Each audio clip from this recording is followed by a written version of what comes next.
안녕하세요. 오늘도 사연살롱을 찾아주셔서 감사합니다. 결혼 3년차 사진 스튜디오를 운영하는 한 여자입니다.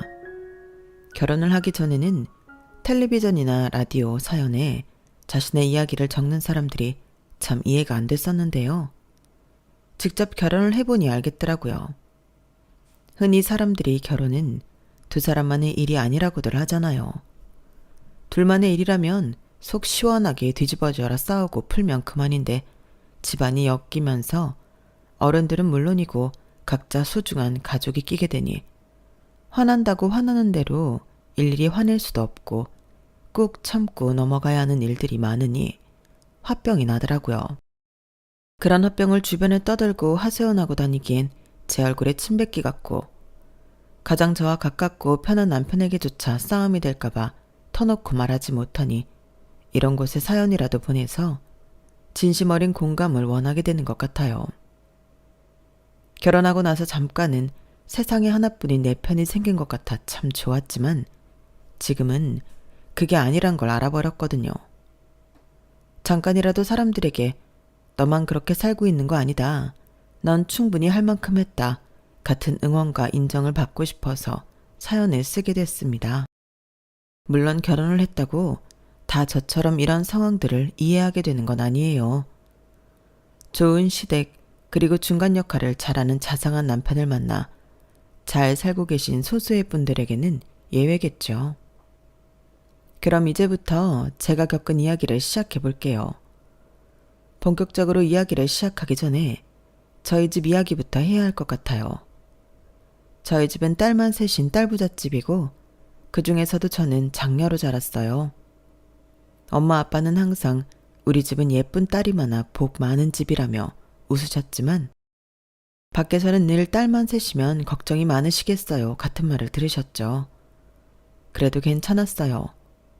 엄마는 저희들에게 늘 사랑을 많이 주셨고 아빠는 셋 딸에게 항상 든든한 산처럼 계셨거든요.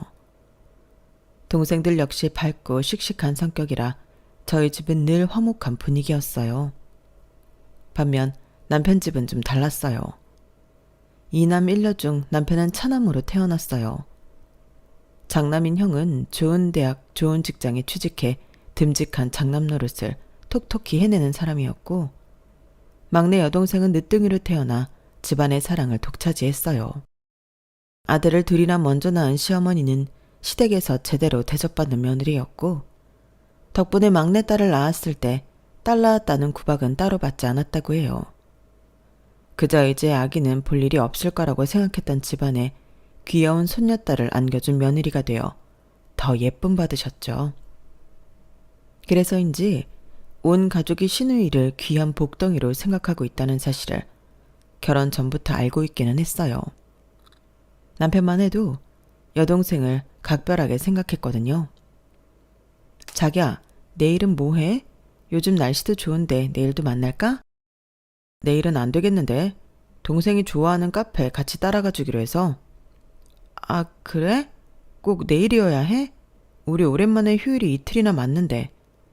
그치, 미리 약속한 거기도 하고 우린 오늘 만났잖아. 동생이 워낙 귀한 공주같이 커서 그런지 마음에 들어하는 친구가 별로 없어서. 꼭 그런 곳은 가족들이랑 가려고 하거든. 우린 다음 주에 또 휴일 맞춰서 보면 되지. 미리 약속한 거면 어쩔 수 없지. 알겠어. 대신 다음 주에는 스케줄 나랑 이렇게 연달아서 맞으면 나랑 먼저 계획 잡자. 맨날 짧게 만나니까 아쉬워. 알겠어. 꼭 그럴게. 서로 가장 불타올라도 이상할 게 없을 연애 초에도 남편은 동생과의 약속은 절대 깨지 못할 약속처럼 소중히 여겼고 처음에는 그냥 가족과의 약속도 소중히 생각하는 사람이라고 생각해서 마냥 좋게만 봤어요.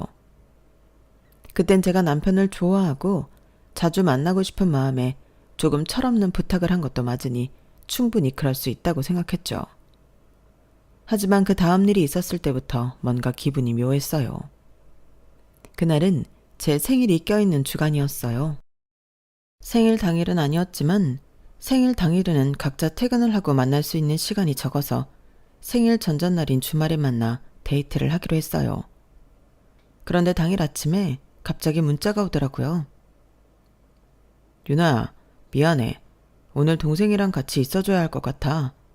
나래가 유일하게 친하게 지내던 친구가 있었는데 그 친구랑 어제 대판 싸우고 들어와서는 밤새도록 울었거든.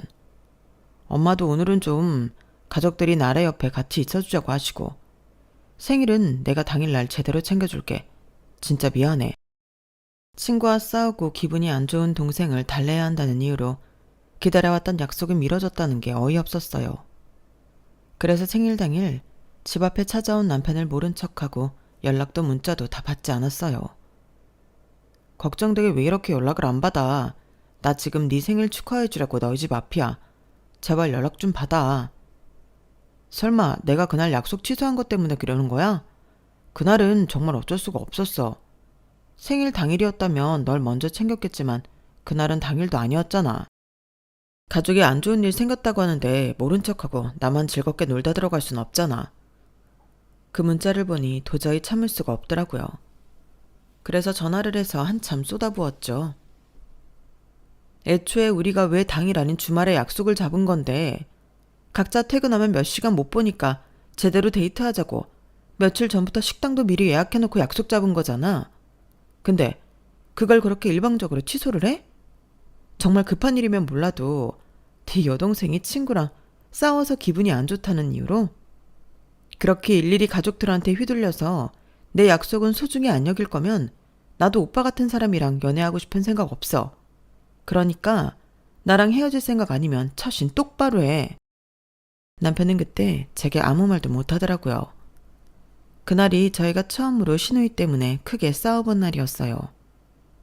제 울음 섞인 목소리에 미안함을 느꼈는지 그 이후로부터 남편은 절대 제 약속을 함부로 미루거나 깨지 않았고 여동생 이야기도 잘 꺼내지 않았어요.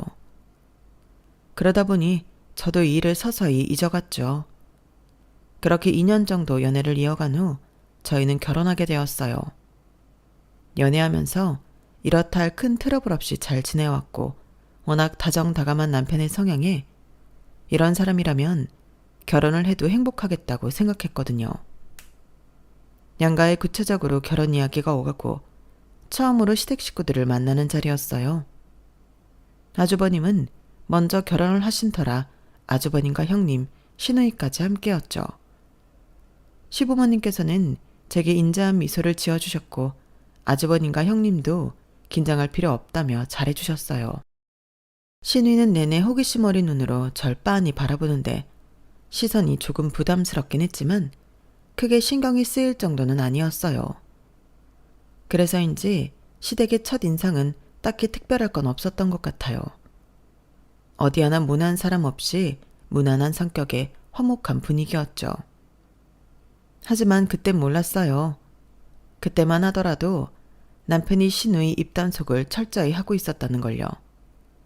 시누이가 본색을 드러내기 시작한 건 결혼식 이후였어요. 물론 결혼 전 몇 번 간단하게 인사를 나누고 식사를 한 걸로 그 사람을 다 알 수 없긴 하지만 그래도 남편과 시댁 식구들이 다들 귀여워하고 예뻐하는 데다 저와도 나이 차이가 좀 나다 보니 저도 시누이를 처음부터 나쁘게 생각하진 않았어요. 오히려 챙겨주고 싶은 여동생이 하나 더 생긴 기분이 들었죠. 그런데 결혼 후 2번째 만남을 가졌을 때였어요. 그래도 몇 번 만났다고 처음 몇 번보다는 조금 편안한 기분이 들어 긴장감을 조금 내려놨어요. 어렵기만 한 시부모님과 그래도 자연스럽게 대화를 이어갈 수 있게 됐고 웃음도 좀 더 편안해졌어요. 그게 문제였던 걸까요? 식사가 끝날 무렵 갑자기 시누이가 이런 말을 하더라고요. 새언니, 이제 와서 하는 말이지만요. 전 솔직히 오빠가 새언니 얘기를 처음 식구들한테 했을 때만 해도 새언니랑 결혼까지 할 줄은 몰랐어요. 아, 정말요? 왜요? 처음에 이 사람이 뭐라고 했길래요? 오빠한테 오래 사귄 여자친구가 있었던 건 아시죠? 새언니랑 만나기 전에요. 아, 네, 알죠. 4년 사귀었다는 그분 맞죠? 저와 관련된 이야기를 할 줄 알았는데 갑자기 생각지도 못한 남편의 전 애인 이야기가 나와서 솔직히 너무 당황스러웠어요. 그것도 시부모님과 아주버님, 형님이 다 모인 자리에서 남편의 과거 연애사를 듣고 있다는 게 너무 수치스럽더라고요. 그 사람 이야기가 나오자마자 저만 빼고 그 사람을 다 알고 한 번씩 만나본 눈치였고, 그 분위기 때문에 순식간에 저 혼자 이방인이 된 기분이 들었거든요. 네, 진희 언니요. 저는 솔직히 오빠가 진희 언니랑 결혼할 줄 알았거든요. 야, 뭐하러 그런 소리래. 그런 건 혼자 속으로 생각하든가. 누가 너한테 물어봤어? 새언니가 방금 물어봤거든. 아무튼 그래서요. 그 언니가 우리 식구들이랑 엄청 친하게 지냈거든요. 오빠랑 자주 싸우긴 했지만 시집은 꼭 우리 집에 오겠다고 약속했었는데 그 약속이 이렇게 깨질 줄 누가 알았겠어요? 처음에 새언니랑 소개팅 하던 날도 오빠 완전 심드렁했거든요. 소개팅으로 무슨 인연을 만나겠냐면서 그냥 친구가 하도 부탁하니 잠깐 진이랑 헤어졌을 때 나가보고 다시 진이 붙잡을 거라고요. 그랬었구나. 전혀 몰랐네요. 정나래, 그만해라. 아우, 그래. 우리 며느리는 이제 따로 있는데 뭐하러 그런 쓸데없는 소리를 하고 그래, 너는. 진이 걔도 알아서 좋은 데 시집 갔겠지. 우리 집이랑 인연이 아니었나 보지. 오빠랑은 인연이 아니었을지 몰라도 우리 식구들하고는 얼마나 사이가 좋았는데요. 진짜 내 새언니로 딱이었는데. 그런 언니가 새언니로 들어왔으면 좋겠다 싶었거든요. 이런 게 좀 시어머니 마인드 그런 건가? 혼자서 북치고 장구치고 약 올리듯 그러는데 별로 대꾸하고 싶지도 않더라고요.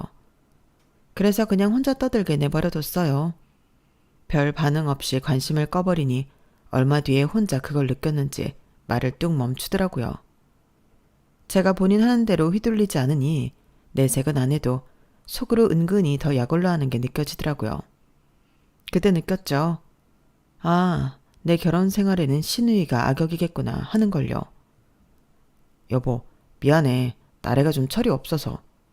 전 여자친구가 나래랑 좀 잘 맞아서 둘이 친하게 지냈었거든.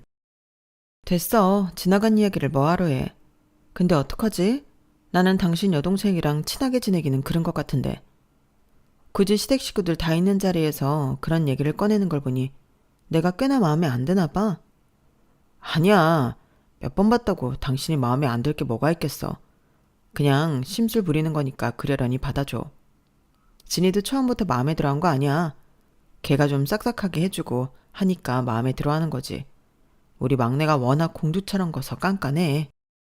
그건 당신 식구들한테나 공주 대접 받는 거지. 나까지 당신 동생을 공주 대접해줄 필요는 없는 것 같은데? 설마 나한테 당신 전 애인처럼 동생 비위 하나하나 다 맞춰주고 마음 얻어라. 뭐 그런 말 하는 건 아니지? 그러면 좋기야 하겠지만 아니야, 그럴 필요 없어. 당신까지 그럴 필요는 전혀 없지. 난 당신이랑 같이 살려고 결혼한 거지. 당신 동생 비위 맞추려고 결혼한 거 아니야. 그것만 좀 똑똑히 기억해둬. 당연하지. 여보, 내가 미안해. 혹여나 남편이 저에게 이상한 부탁이나 요구를 할까봐 불안했었지만 다행히 남편은 저에게 몹시 미안해했고 덕분에 불안한 마음은 눅놓듯 사라졌어요. 신우이가 초장부터 저를 누리려고 하는 게 보여서 제대로 무시를 해줬고 그 모습에 분해하는 게 보였기 때문에 다음부터는 쓸데없는 기싸움 같은 건 당연히 걸지 않을 줄 알았어요. 하지만 그건 제 착각이었죠. 새언니, 저번에는 제가 너무 무례했어요. 그냥 진희 언니랑 친했어서 저도 모르게 투정을 부렸나 봐요. 그래서 말인데 새언니랑도 친해지고 싶어요. 엄마랑 큰 새언니랑 넷이 여자들끼리 꽃구경 한번 가는 거 어때요? 요즘 날씨도 참 좋잖아요. 발랄한 목소리로 온 전화에 처음엔 별 의심 없었어요. 오히려 내가 너무 신우이를 나쁘게만 생각했나 싶고 감동까지 받았죠.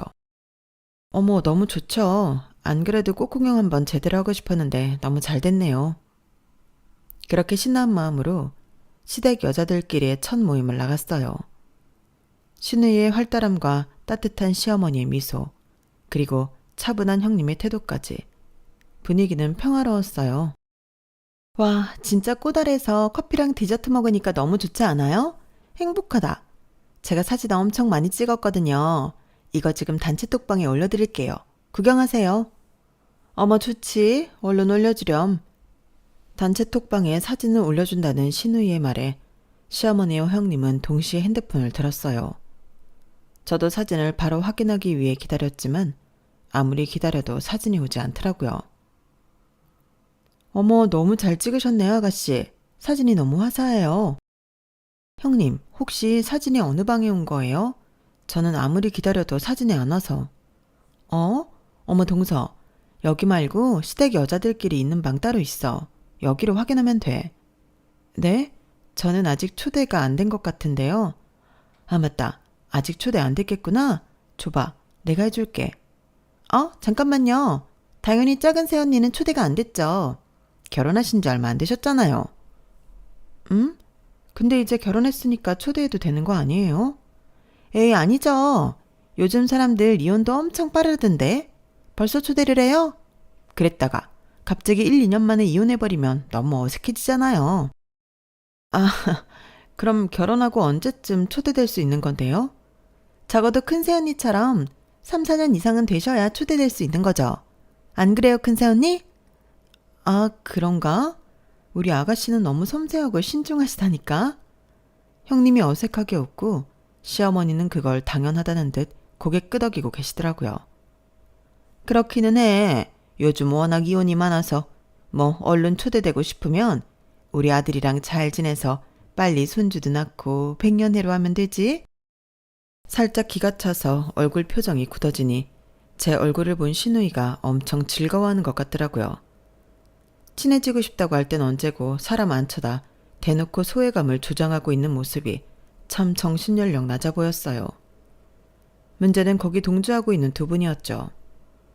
시어머니야 팔이 안으로 굽을 테니 그렇다 쳐도 형님까지 신우이 말이 다 맞다 하고 있으니 어이가 없더라고요. 아무튼 그렇게 불편해진 마음으로 시간을 보내고 자리에서 일어서려는데 형님이 계산을 하러 가시더라고요. 저도 뒤따라가서 제가 계산을 하려고 하는데 갑자기 신우이가 저희 사이를 파고들어서 형님 손목을 딱 붙잡더라고요. 큰새언니, 잠깐만요. 결혼한 지 얼마 되지도 않은 작은 새언니가 내주셔야죠. 큰 새언니는 그동안 돈 많이 쓰셨잖아요. 안 그래요? 아, 그런가요? 아, 동서, 뭐 그렇게 됐네. 잘 먹었어. 다음에는 내가 살게. 아, 네. 안 그래도 제가 내려고 했어요. 당황하며 미안해하는 형님에게 괜찮다는 듯 웃어 보이고 결제를 했어요. 어차피 얼마 안 되는 돈이니 낸다고 기분 나쁠 일은 아니었지만 신우이의 태도가 짜증나더라고요. 그래서 형님에게 슬쩍 물었죠. 형님, 그 단체방은 언제 생긴 거예요? 아, 그거 사실은 동서 결혼하면서 생긴 거라 오래된 건 아니야, 동서. 너무 이 방에 신경 쓰지 마. 평소에는 별 이야기도 없어. 그래요? 제가 결혼한 지 얼마 안 되어서 못 들어가는 거면 대체 그 방은 왜 만들어진 거고 언제부터 생긴 건가 싶어서요. 그치. 아무래도 아예 신경 쓰지 않기는 힘들겠지. 제가 결혼하면서 생긴 거면 혹시 일부러 그 방을 만든 건가요? 그게 무슨 소리야? 아가씨가 절 많이 마음에 안 들어 하시는 것 같아서요. 아가씨는 동서가 이해 좀 해줘. 원래 처음에는 그러더라고. 내가 이 집에 먼저 들어온 사람으로서 조언 한번 하자면 웬만하면 아가씨 눈밖에는 안 나는 게 좋아. 네? 이 집안에서 실세는 아가씨거든. 전혀 안 그래 보이지? 그런데 시부모님도 아가씨 말이라면 꼼짝을 못하고 아가씨 한마디면 사람을 죽였다 살렸다 한다니까. 실은 말야, 동서 전에 만났다고 했던 그 진이라는 사람 있지? 그 사람이 있을 때는 내가 완전히 찬밥 신세였어. 어머님이랑 아가씨가 사사건건 그 사람이랑 날 비교하면서 어찌나 소외시키려고 안달이 났는지. 그런데 그 사람이랑 도련님이 헤어지고 동서가 결혼을 하니 이제 타겟이 동서가 된 모양이야. 그게 정말이에요? 그런데 형님은 이제껏 그걸 참아오신 거예요? 나도 처음 결혼했을 때는 아주 불같았지. 근데 그렇게 일일이 따지고 싸울수록 나만 집안에서 멀어지더라. 남편도 동생 얘기라면 껌뻑 죽고. 그땐 아가씨가 아무리 그래도 난 아닌 건 아니었거든. 근데 지금까지 겪어보니까 동서, 자존심은 좀 상할 수 있겠지만 아가씨 눈밖에 안 나는 게 편하게 사는 거야. 형님이 좀 도와주실 순 없는 거예요? 형님은 저한테 안 좋은 감정 없으시잖아요. 아, 나도 이제야 막 벗어났는데 도와주긴 뭘 도와줘. 나는 이 집에서 별로 힘 없어. 동서 도와주다가 나까지 다시 찬밥 신세로 돌아가고 싶지도 않고. 그건 미안하게 생각해. 대신 동서가 더 척지기 전에 이렇게 얘기해 주는 거야. 지금부터 아가씨 비위 잘 맞추면 앞으로 몇 년간이 엄청 편할 거다? 도대체 신우이에게 얼마나 당한 건지 감이 안 올 정도로 형님마저 말이 안 통하더라고요. 저를 생각해서 조언해 주신 건 감사했지만 그렇다고 제가 이 집에 팔려온 것도 아닌데 아가씨한테 굽신거려야 할 이유를 모르겠더라고요. 하지만 결혼 생활이 길어지면서 형님의 말씀이 무슨 뜻인지 조금은 알 것 같았어요. 이 집에서 유독 저 혼자만 아가씨에게 살랑거리지 않아서인지 저를 향한 아가씨의 히스테리는 날이 갈수록 심해져만 갔거든요. 여보, 나래한테 좀 잘해주면 안 돼? 내가 나래 얼마나 아끼는 동생인지는 당신도 잘 알잖아. 좀 친하게 지냈으면 좋겠어. 친하게 지내고 말거 할 것도 없어. 나한테 무례하게 굴지나 말라고 해. 당신도 알 거 아냐. 당신 동생이 왜 제대로 된 친구 하나 없는지. 어머님 아버님이나 당신이나 아주버님이나 하나같이 아가씨 싸고만 도는데 그럴수록 아가씨 망치는 거야. 당신 설마 아이 가지면 육아도 이런 식으로 할 거야? 그럼 나 당신이랑 애 못 키워. 아니, 우리 애랑은 다르잖아. 애가 늦둥이라 철이 없어서 그래. 나도 당신한테 버릇없이 굴지 말라고 여러 번 이야기해 봤지. 그래? 그랬더니 뭐라든? 오빠들이 유일하게 친구였는데 나까지 장가 가버리니까 너무 서운해서 그런데 안 그러려고 노력하는데 자꾸 날 뺏긴 것 같아서 속상하고 질투가 나서 그렇대. 속상하고 질투난다고 그런 식으로 사람을 대해도 된다는 거야? 그런 뜻은 당연히 아니지만. 그럼 얘기를 꺼내질 마. 고쳐도 아가씨가 고쳐야지 나한테 왜 그래? 혹시 모르지. 아가씨가 진심으로 반성하고 나한테 사과하면 받아줄지도. 난 형님이랑 달라. 아무리 아가씨가 난리치고 어머님 아버님이 눈치를 줘도 내가 아가씨 받들어 모시려고 결혼한 건 아니잖아? 알겠어. 그럼 나도 나래한테 이야기 잘해볼게. 그리고 당신도 편 들 걸 들어. 한 번만 내 앞에서도 아가씨 편 들면 평생 아가씨랑 살게 될 테니까. 미안해. 애매하게 아가씨를 편드는 남편 때문에 부부싸움도 몇 번이나 했는지 모르겠어요. 그러던 어느 날 아가씨가 드디어 결혼하고 싶은 상대라며 누군가를 데리고 왔더라고요. 그마저도 저만 쏙 빼놓고 다른 가족들에게 먼저 소개를 시켰더군요. 처음엔 당연히 형님도 아직 그 사람을 못 본 줄로만 알았어요. 남편과 아주버님 그리고 시부모님만 모시고 인사를 드린 줄 알았죠. 그런데 나중에 알고 보니 저만 빼놓은 거더라고요. 동서는 그 사람 언제 만나봐? 그때 바빠서 못 왔다면서. 많이 바빴어? 네? 그 사람이라뇨? 아가씨랑 결혼할 사람 말이야. 그날 동서만 못 왔잖아. 얼마나 바빴으면 인사 오는 날 시간을 못 뺐나 했어. 아, 저는 들은 바가 없어서 못 갔네요.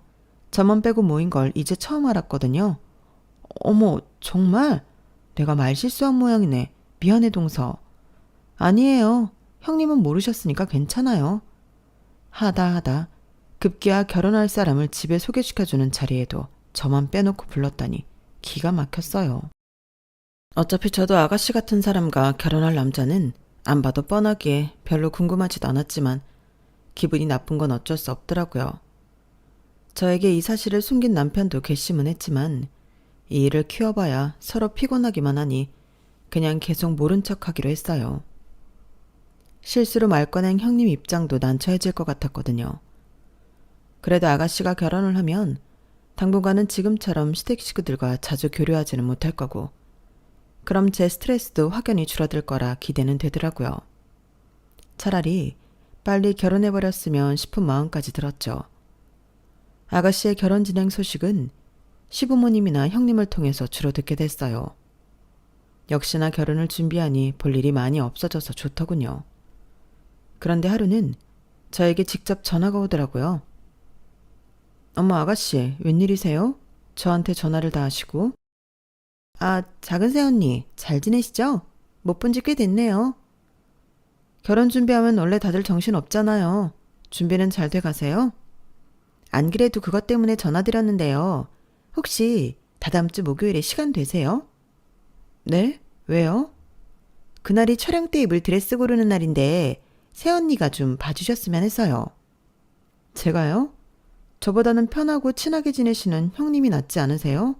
왜 저예요? 아, 그게 실은 큰언니는 저랑 취향이 잘 안 맞아서요. 작은 새언니가 옷도 잘 입으시고 센스도 좋으시니까 작은 새언니가 봐주셨으면 해서요. 저희가 그런 부탁을 서로 주고받을 사이는 아니지 않나 싶은데요. 거길 가려면 평일에 일도 빼야 하고요. 새언니, 제가 그동안 못되게 군 건 정말 죄송했어요. 부탁할 사람이 정말 새언니밖에 없어서 그래요. 새언니가 그래도 요즘 사람이고 트렌드도 제일 잘 알잖아요. 엄마랑 큰언니 센스는 아시잖아요. 가서 같이 봐줄 친구가 없어서 그래요. 한 번만 부탁드려요. 너무 갑자기 이렇게 부탁을 하시니 저도 당스러운데요. 평일이라 일도 빼야 하고요. 부담스러우실 거 알아요. 그런데 저도 얼마나 곤란한 상황이면 이러겠어요. 이번에 도와주시면 정말 앞으로는 언니한테 잘할게요. 잘 지내고 싶어요. 그럼 생각 좀 해보고 연락드릴게요. 솔직히 너무 갑작스러워서요. 네, 천천히 생각해 보시고 연락주세요. 기다릴게요. 처음으로 아가씨 입에서 직접 자신이 못된 짓을 했다고 인정받으니 이상하게 마음이 조금 풀리더라고요. 그래도 마음 한구석에 필요해지니 살랑거리는 거 아니야? 라는 의심이 지워지지는 않았어요. 그래서 남편에게 말하니 남편이 놀라워하며 그러더군요. 이번 일로 당신도 나래랑 친하게 지낼 수 있는 거 아니야? 그럼 우리 부모님도 참 좋아하실 텐데 집 분위기도 좋을 거고. 그때 형님이 전에 하신 말씀이 떠오르더라고요. 아가씨랑 잘 지내는 게 앞으로 편하다라는 말이요. 그때 왜 그 말이 떠올랐는지 모르겠어요. 그래도 제가 먼저 스스로 굽히고 들어가는 게 아니라 아가씨에게 사과를 받은 지금만이 유일하게 저희 사이에 벽을 허물 수 있는 순간이지 않을까 싶었어요. 그래서 부탁을 들어주기로 했죠. 그런데 하나를 들어주니 두 번째, 세 번째는 거절하기가 어렵더라고요. 새언니, 혹시 저 월말에 스튜디오 촬영이 있는데요. 저 촬영하는 현장 좀 사진 찍어주실 수 있어요? 네? 사진이요? 어차피 사진 찍으러 가는 건데 현장은 뭐하러요? 아니, 요즘은 그런 현장 사진이 더 이쁘더라고요. 엄마한테 부탁하려고 했는데 엄마는 아무리 알려드려도 비율이 이상하게 나오게 찍어서요. 새언니가 사진도 전문가시잖아요.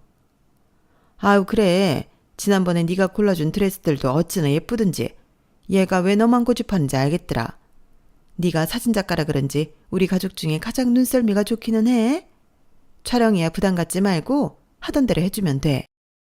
시어머니까지 합세해서 그러니 거절하기가 힘들어서 그래, 이번 한 번만 마지막으로 도와주자 생각했어요.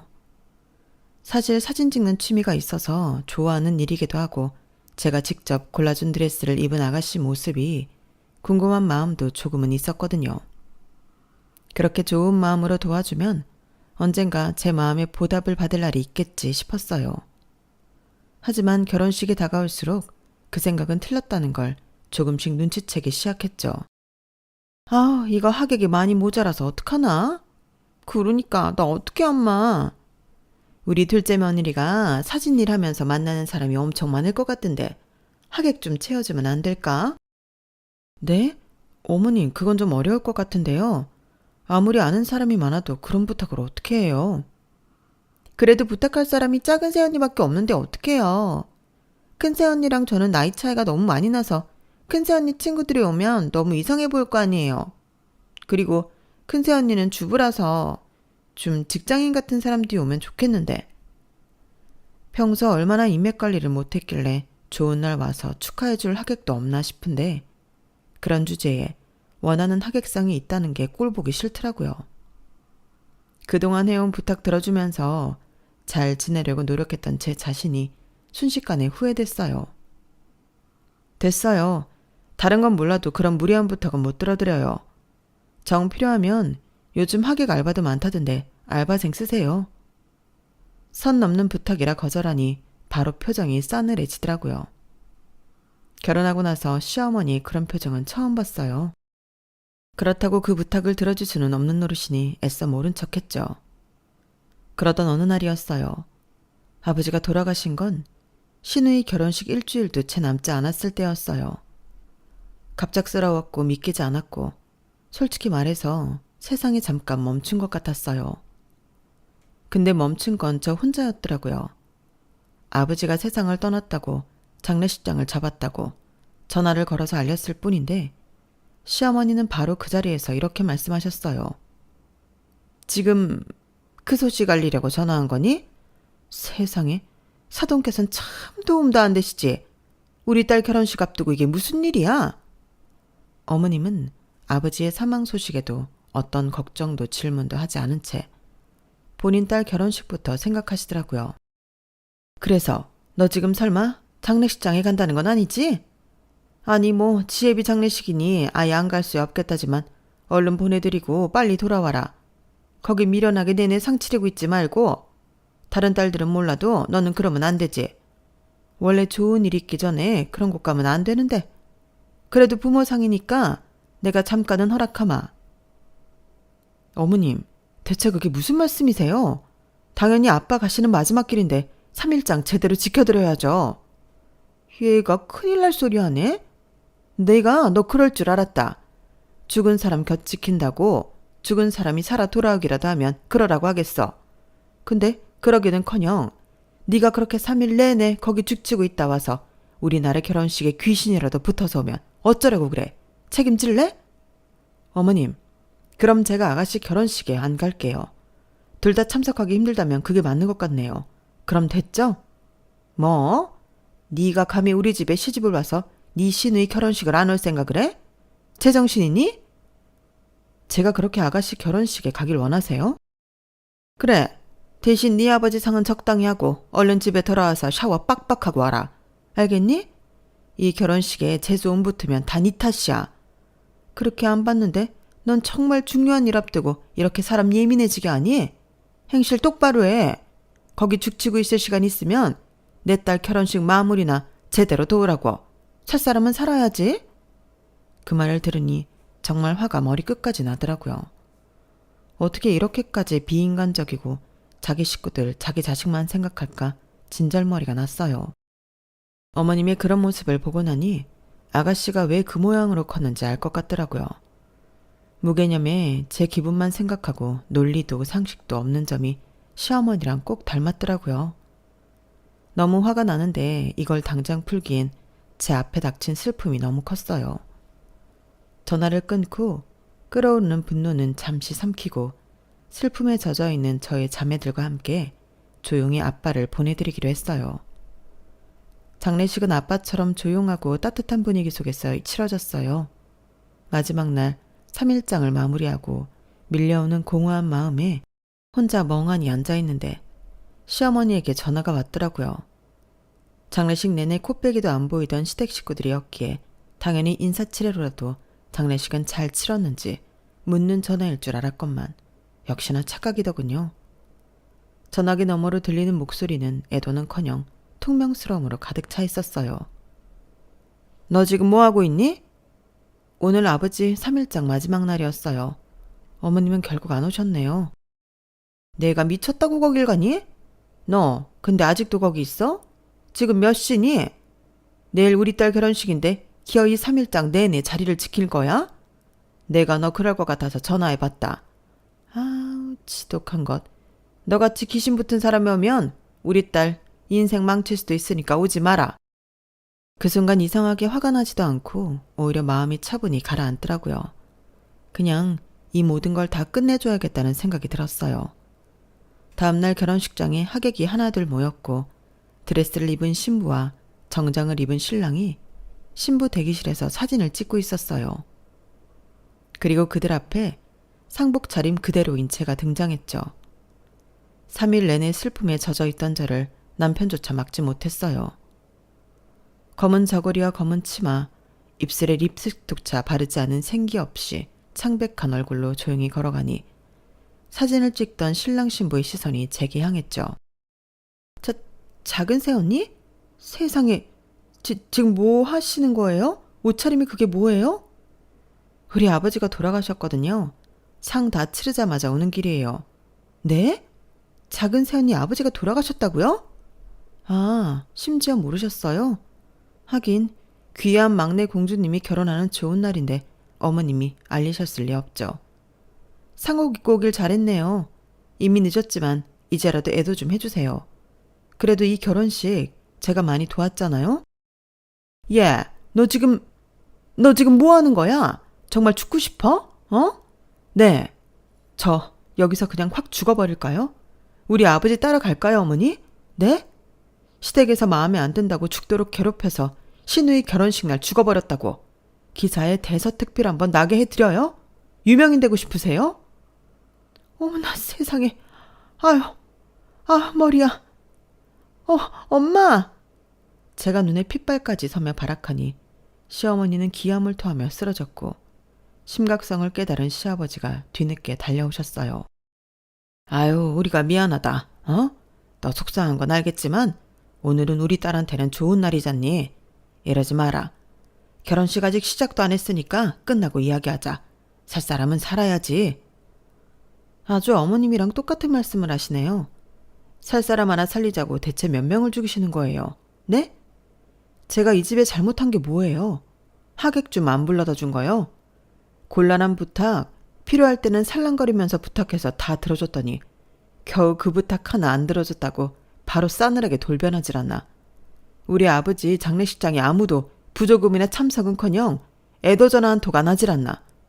근데 지금 보니 아예 알리지도 않으셨네요. 그러고도 두 분이 인간이에요? 뭐라고? 여보, 이만하면 됐어. 이번 일은 엄마 아빠가 잘못하신 거세요. 어떻게 부모 상을 모른 척 하실 수 있으세요? 아무리 나래한테 좋은 날이라고 해도 사람 간의 예의가 아니죠. 솔직히 이번 일로 저도 실망 정말 많이 했습니다. 가자, 여보. 남편은 제 손을 잡고 나왔고 결혼식장은 웅성대는 소리로 아수라장이 됐어요. 솔직히 말하면 그땐 좀 얼떨떨했어요. 남편도 동생을 아꼈던 만큼 이번 일은 제게 화를 낼 줄 알았거든요. 당신도 얼마나 화가 나면 그랬을까? 나도 이해해. 나 같아도 당신처럼 했을 거야. 대신 사과한다고 될 일은 아니지만 미안해, 여보. 우리 집이 당신한테 심하게 대하는 걸 알면서도 그동안 모른 척하고 싶었나 봐. 남편의 진심 어린 사과에 눈물이 펑펑 쏟아졌어요. 결혼하고 나서 시댁 문제에 관해서만큼은 내 편이 하나도 없다고 생각했는데 이제라도 남편이 제 마음을 알아주는 것 같아서 눈물이 나더라고요. 남편과는 그날 이후 진정으로 화해를 했어요. 이제는 무조건 당신 편 만들 거야. 우리 식구들이 당신 함부로 하지 못하게 내가 지켜줄게. 남편의 따뜻한 약속과는 별개로 신우이 결혼식에 벌인 경기 일으킬 사건 덕분인지 시댁에서는 더 이상 저를 함부로 하지 않았어요. 한번 제대로 당해봐서 그런지 이제는 제가 무슨 짓을 할지 몰라 오히려 무서워하는 것처럼 보이더라고요. 왜 사람이 꼭 좋게 잘 지내려고 할 땐 눈치 없이 선을 넘고 꼭 이렇게 분위기를 갈 때까지 몰아넣어야 선을 지키는지 모를 노릇이에요. 그날 일은 저에게도 에너지 소모가 심한 일이었고 가끔은 부끄러움에 몸서리 쳐지기도 하지만 후회는 안 해요.